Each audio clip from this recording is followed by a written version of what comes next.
A frigid landscape of snow and ice, the natural habitat for a polar specialist.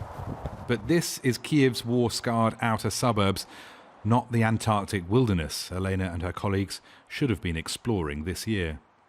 Ukraine's National Antarctic Scientific Centre expedition was due to set off last February, till Russia's invasion froze their dreams.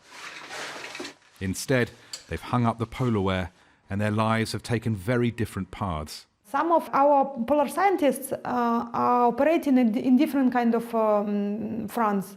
So some of them are in Donbass, some of them in the south, but one group of the scientists formed their own unit and they called themselves military penguins.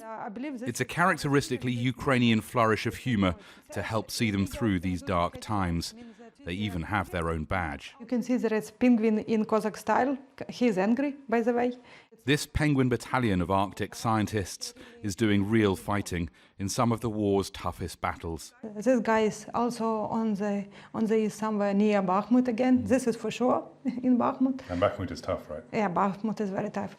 Elena can see what the war is doing to friends and colleagues she's known intimately for years. I see how he becomes older and older, and also he becomes very sentimental about small things.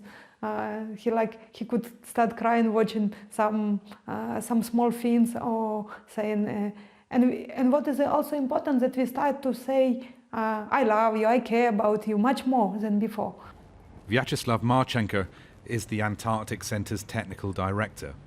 Just out of a Kyiv hospital following a close call in Bakhmut, the fighting he describes there is a hellish cacophony of pounding artillery and hand-to-hand combat. We had a very difficult night battle. 5 of us stormed by 24 of them. They broke in from parts of the building we did not control, and the fighting was at 5 or 6 meters. Grenades flying, everyone shooting. Grenades fell just 1.5 meters from my head as I was in a pit under the stairs. For now, Vyacheslav can't afford to think of what he'd be doing if Russia hadn't attacked. I'm completely focused on the war, but I really want it to end, to return to a peaceful life again. I want to create something, not destroy it. But for now, I have to destroy, unfortunately. Elena is busy helping too. She's raising money and supplies, food, helmets, drones, to send to the front lines.